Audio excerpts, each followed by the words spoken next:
Hello everyone. So today's topic is graphical treatment of intensity distribution in diffraction due to two slits. Last class में हमने double slit के बारे में पढ़ा था कि डबल स्लिट के अंदर फ्रॉनहोफर डिफ्रैक्शन किस तरीके से होता है। तो ये था हमारे पास डबल स्लिट जहाँ पे ये ए बी एक स्लिट की तरह एक्ट करेगा और सी डी एक स्लिट की तरह एक्ट करेगा और इनका जो सेपरेशन है या स्लिट विड्थ है that is A in both the cases and the opaque part which is in between first slit and second slit that is B. ये हमने लास्ट क्लास में किया था। और x is the distance of a center bright fringe to the dark fringe at P point. So अब हम यहाँ पे देखते हैं कि इंटेंसिटी डिस्ट्रीब्यूशन किस तरीके से होता है। हम ग्राफिकली स्टडी करेंगे इसको। देखिए इस एक्सपेरिमेंट में हमने पढ़ा था, दो स्लिट ली थी ए बी सी डी, जैसे मैंने अभी आपको दिखाया। स्लिट विड्थ ए थी और ओपेक पोर्शन क्या है, बी था।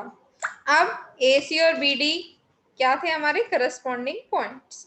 अब जो डिस्टेंस है between A B and C D, total distance कितना हो जाएगा, ए प्लस बी। ए से बी का डिस्टेंस ए और बी से सी के बीच का डिस्टेंस कितना हो जाएगा, बी। तो टोटल डिस्टेंस कितना हो गया, ए प्लस बी। अब यहाँ पर हम इस डिस्टेंस को स्मॉल डी से डिनोट कर रहे हैं, A plus B is equals to small D. अब हम क्या कह रहे हैं, देखिए इस ग्राफिकली यहाँ पे इसने दिखाया हुआ है ए और बी के बीच का सेपरेशन ए है, बी से सी का बी है और यहाँ से सी है। तो टोटल ए से सी की बात करेंगे इस ग्राफ के अंदर, देखिए तो क्या हो जाएगा, ए प्लस बी। नाउ अब हमें इंटेंसिटी फाइंड आउट करनी है कि पी पॉइंट पर इंटेंसिटी क्या होगी। अभी मैंने पी पॉइंट दिखाया आपको ग्राफ में, तो उस पॉइंट पे इंटेंसिटी क्या होगी। तो हमने क्या किया, हम प्रोसीड करते हैं। तो अगर सिंगल स्लिट थी, पहले भी हमने पढ़ा था, अगर हम खाली एक स्लिट लेंगे तो हमें सिर्फ जो भी फ्रिंजेस होंगी डिफ्रैक्शन की वजह से ऑब्टेन्ड होंगी। लेकिन जब हम डबल स्लिट लेते हैं तो उसमें इंटरफ्रेंस का भी कंट्रीब्यूशन होता है। तो पहले हम बात कर रहे हैं diffraction due to individual slit. तो अलग अलग स्लिट की वजह से जो डिफ्रैक्शन हो रहा है उसकी बात कर रहे हैं। तो ये हमने लास्ट क्लास में निकाला था, जो पाथ डिफरेंस है, देखिए फिगर में, this is path difference B H, that is equal to A sine theta. अब फेज डिफरेंस का फॉर्मूला होता है 2 pi by lambda into path difference. Path difference की वैल्यू पुट करेंगे यहाँ पे, तो 2 pi by lambda into A sine theta. अब रिजल्टेंट एम्पलीट्यूड इस स्लिट की वजह से कितना होगा, तो रिजल्टेंट एम्पलीट्यूड की बात करेंगे, इसको मैं यहाँ पे ए थीटा से डिनोट कर रही हूँ। तो ये कितना हो जाएगा, ये हम निकाल चुके हैं, पहले हम करते थे A naught sine alpha by alpha. यहाँ पे फेज डिफरेंस क्या है, डेल्टा। तो A naught sine delta by 2 upon delta by 2। A naught क्या है यहाँ पे, रिजल्टेंट एम्पलीट्यूड, और थीटा की वैल्यू क्या है, 0 due to single state in the direction theta equal to 0। कोई थीटा नहीं है सेंटर पे अगर हम बात करते हैं सिंगल स्टेट की वजह से। अब हम कहते हैं ये तो मेरा पार्ट था डिफ्रैक्शन की वजह से। फिर अब अगर मैं बात करूं इंटरफ्रेंस की वजह से, तो इंटरफ्रेंस की वजह से देखिए क्या होता है। अब interference between two diffracted rays, interference मैंने बताया कब आएगा, जब डबल स्लिट होगी। अब डबल स्लिट होगी मतलब सेकेंड स्लिट की अगर मैं बात करूं सी डी है, तो रिजल्टेंट एम्पलीट्यूड अगर एक पर्टिकुलर थीटा एंगल पे मैं स्टडी करूं, ठीक है, तो हमारा रिजल्टेंट एम्पलीट्यूड अगर खाली सिंगल स्लिट की बात करूं तो जैसे ऊपर आया था अभी वही आएगा। अब मैं कह रही हूं जो वेव्स हैं किसी भी पार्ट अगर ए बी से जा रही हैं और कुछ पार्ट सी डी से जा रही हैं, तो दोनों रेज आएंगी तो इंटरफेयर करेंगी। तो उस केस में जो पाथ डिफरेंस होगा कितना होगा, A plus B sine theta. अब पाथ डिफरेंस हो गया A plus B sine theta, phase difference कितना हो जाएगा, 2 pi by lambda into A plus B sine theta. Phase difference क्या होता है, 2 pi by lambda into path difference. Now resultant of two vibrations. अब दो वाइब्रेशन आ रही है, एक फर्स्ट स्लिट से एक सेकंड स्लिट से, दोनों का अगर मैं रिजल्टेंट निकालूं तो उसके केस में हम कैसे निकालेंगे, सपोज एक की वजह से एम्पलीट्यूड है ए थीटा, दूसरे की वजह से भी ए थीटा है, तो triangle law of vector addition हम लगा रहे हैं, रिजल्टेंट हमारा हम इसको डिनोट कर रहे हैं आर थीटा से। तो आर थीटा स्क्वायर किसके बराबर होगा, A theta square plus A theta square two A theta cos of delta. अगर ये एक्सटीरियर एंगल क्या है हमारा delta, triangle law of vector addition लगाया हमने यहाँ पे। तो इसे सॉल्व करेंगे तो ए थीटा स्क्वायर क्या हो गया, two A theta square. Similarly यहाँ पे टू ए थीटा स्क्वायर, दोनों में से two A theta square common ले लिया, तो वन प्लस कॉस थीटा, फिर वन प्लस कॉस थीटा का फॉर्मूला लगाया two cos square theta by two. तो क्या आ जाएगा यहाँ पे, टू टू जो four, A theta square cos square theta by two मतलब डेल्टा बाय टू।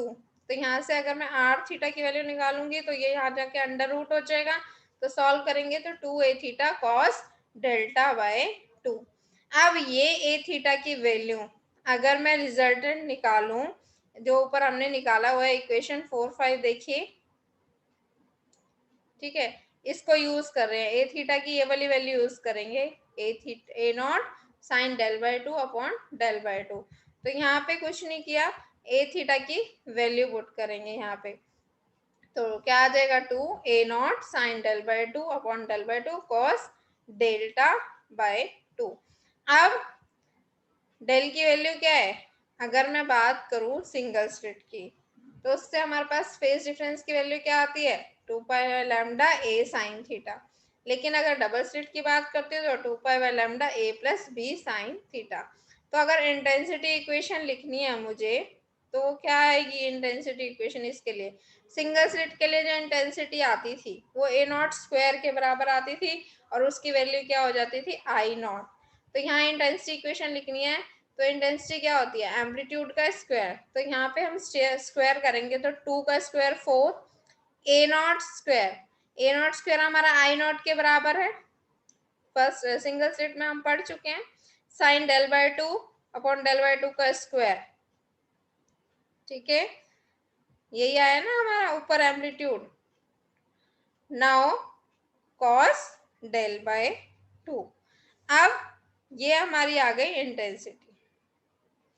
तो इसके अंदर अगर मैं बात करूं, अगर मैं बोल दूं कि यहाँ पे अल्फा, अगर मैं मान लूं अल्फा क्या है, डेल बाय टू है, तो ऊपर जो इक्वेशन है तो ये मेरी क्या बन जाएगी, इसको टू से डिवाइड कर देंगे तो क्या बन जाएगी, pi A sine theta by lambda.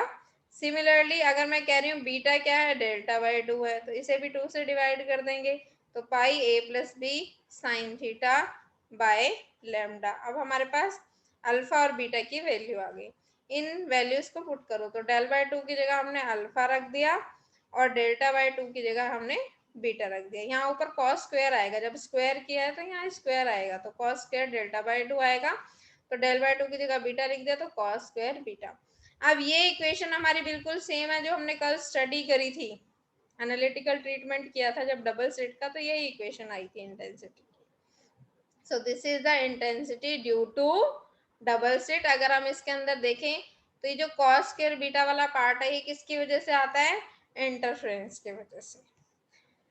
So let us move to the next topic, that is distinction between single slit and double slit diffraction.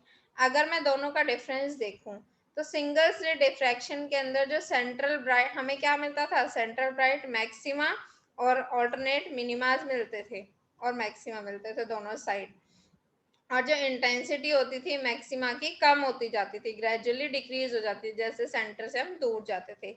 लेकिन अगर मैं डबल स्लिट की बात करूं तो इसके अंदर हमें सेंट्रल मैक्सिमा मिलेगा, ठीक है, इक्वली स्पेस्ड इंटरफ्रेंस मैक्सिमा और मिनिमा मिलेंगे। इंटरफ्रेंस के अंदर हमें पता है सारे मैक्सिमास की इंटेंसिटी क्या होती है, सेम होती है, तो जो इंटेंसिटी है इसके अंदर सेंट्रल मैक्सिमा की वो 4 टाइम्स होती है that of the intensity of central maxima due to single slit.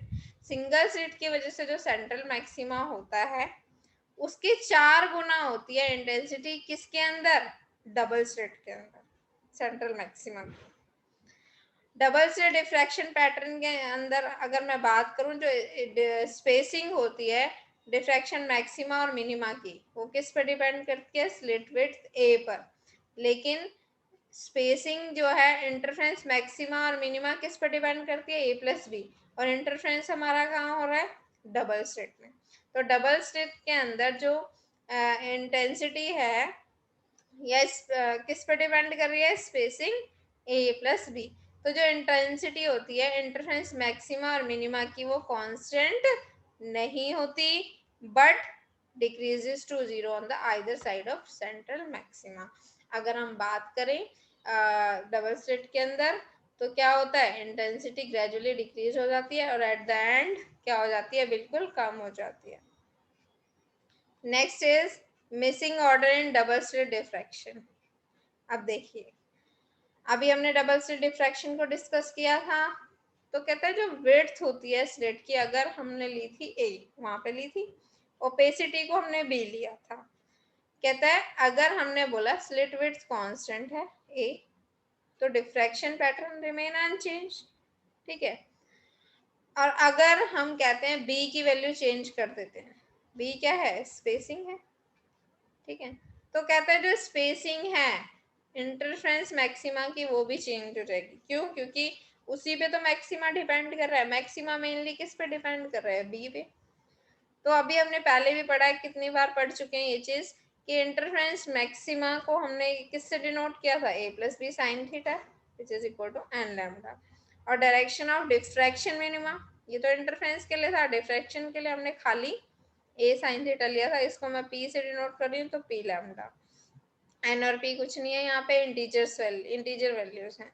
कहता है ए और बी इस तरीके से हैं कि दोनों इक्वेशन को सेटिस्फाई कर रहे हैं एक साथ, तो उस कंडीशन में इंटरफेरेंस मैक्सिमा क्या होगा, ओवरलैप हो जाएगा डिफ्रैक्शन मिनिमा के ऊपर सेम पोजीशन पे। तो क्या होगा, इंटरफेरेंस मैक्सिमा जो है हमें नहीं दिखेंगे, ठीक है, डिफ्रैक्शन पैटर्न के अंदर हमें इंटरफेरेंस मैक्सिमास नहीं दिखेंगे। अब हमें क्या करना है, इन दोनों इक्वेशन को डिवाइड करना है, 3.50 और 3.51 को। जब मैंने डिवाइड करूंगी साइन थीटा से साइन थीटा कट जाएगा, तो a plus B by A is equal to N by P. अब मैंने मान लिया, अब मैं कंडीशंस लगा रही हूँ, अगर b a के बराबर है, मतलब ओपेसिटी किसके बराबर है, स्लिट विड्थ के बराबर। तो अगर मैं यहाँ पे देखिए b को a के बराबर रखूंगी तो 2a अपॉन a से a कट गया, 2 आ गया, तो n की वैल्यू क्या आ गई, 2p। कहता है अगर p की वैल्यू 1 2 3 एंड सो ऑन है, तो यहाँ से n की वैल्यू क्या आ जाएगी, p की वैल्यू 1 रखो तो n की वैल्यू 2 आएगी, p की वैल्यू 2 रखो तो n की वैल्यू 4 आएगी, एंड 6 एंड सो ऑन। इसका मतलब क्या है, 2 4 6 interference maxima will be missing. ये हमारा पूरा किसकी वजह से आएगा, डिफ्रैक्शन की वजह से। 2 4 6 पे इंटरफेरेंस मैक्सिमा क्या होंगे, मिसिंग होंगे। सिमिलरली अगर b की वैल्यू मैं 2a के बराबर रख दूं, क्योंकि मेनली जो इंटरफेरेंस है वो किस पे डिपेंड कर रहा है, ओपेसिटी पे डिपेंड कर रहा है ना, कितना ओपेक है। अगर b की वैल्यू 2a के बराबर है तो हम यहाँ पुट करते हैं, a से a कट गया, n की वैल्यू 3p आ गई। अगेन हम क्या करेंगे, p की वैल्यू 1 2 3 कुछ लेंगे और n की वैल्यू क्या आएगी, यहाँ से 3 6 9। तो इस टाइम पे अगर मैं b की वैल्यू 2a रखती हूँ तो 3 6 9 पे इंटरफेरेंस मैक्सिमा क्या होंगे, मिसिंग होंगे। अगर a प्लस बी को a के बराबर रख दिया, ऐसा कब होगा, जब b 0 हो जाए, तो किसकी तरह एक्ट करने लग जाएगा, सिंगल स्लिट की तरह, ठीक है। द टू स्लिट्स ज्वाइन, दोनों आपस में ज्वाइन हो जाएंगी, इंटरफेरेंस मैक्सिमा मिलेगा ही नहीं हमें, कोई इंटरफेरेंस होगा ही नहीं, ओनली डिफ्रैक्शन होगा, और बिल्कुल किसकी तरह शो होगा, ये सिंगल स्लिट की तरह, जिसकी विड्थ कितनी हो जाएगी, 2 है, क्योंकि दोनों आपस में क्या हो गई, मिल गई। Next is plane diffraction, grating क्या होता है। अब ग्रेटिंग का इंट्रोडक्शन पार्ट क्या है, मेनली फ्रॉनहोफर ने पहली बार ग्रेटिंग बनाई 1821 में। उसने क्या किया, एक प्लेन ग्लास प्लेट ली, ठीक है, उस पे इक्वल डिस्टेंस पर फाइन लाइंस ड्रॉ की, पैरेलल लाइंस, और इवन 12,000 लाइन टू 30,000 लाइन हम 1 इंच में ड्रॉ कर सकते हैं। और इन लाइंस को ड्रॉ करने के लिए डायमंड पॉइंट का यूज किया गया। कहता है इन लाइंस को अगर हम ट्रांसपेरेंट सरफेस के ऊपर ड्रॉ करते हैं तो जो हमें रिजल्टेंट मिलता है उसे हम बोलते हैं प्लेन ट्रांसमिशन ग्रेटिंग। और अगर हम किसी सिल्वर्ड सरफेस के ऊपर कर रहे हैं तो जो रिजल्टेंट मिलता है उसे हम बोलते हैं रिफ्लेक्शन ग्रेटिंग। तो हमें किस तरीके से मिलता है, एक ग्लास प्लेट है, एक लाइन ट्रांसपेरेंट, एक ओपेक, एक ट्रांसपेरेंट, एक ओपेक, इस तरीके से मिलती है। ठीक है, तो कहता है ये जो रफ लाइंस होती हैं, जो हम लाइन ड्रॉ करते हैं वो रफ एंड लाइंस होती हैं and they act as an obstacle known as opacity, जिसे हम ओपेसिटी बोल रहे हैं। ये एक ऑब्स्टेकल की तरह एक्ट करेगा और बीच में क्या होगा, ट्रांसपेरेंट होगा, वहां से लाइट पास होगी, क्लियर स्पेसिंग होगी, that act as slit width A known as transparency. तो जो वैल्यू है a प्लस बी उसे हम क्या बोलेंगे अब, ग्रेटिंग एलिमेंट। और जो ओरिजिनल ग्रेटिंग बनाई जाती है दैट इज सो एक्सपेंसिव, तो जनरली हम लेबोरेटरी में जो यूज करते हैं that are replicas of original grating. So this is all about our today's class. तो आज हमने क्या क्या पढ़ा,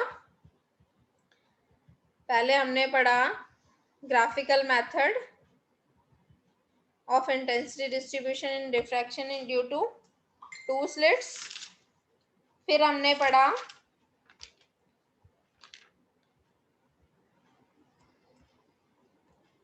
distinction between single slit and double slit diffraction pattern, फिर missing order in double slit diffraction pattern, और फिर हमने पढ़ा प्लेन डिफ्रैक्शन ग्रेटिंग क्या होती है उसके बारे में पढ़ा। अगर आपको कोई भी प्रॉब्लम है आप कभी भी पूछ सकते हैं। So thank you.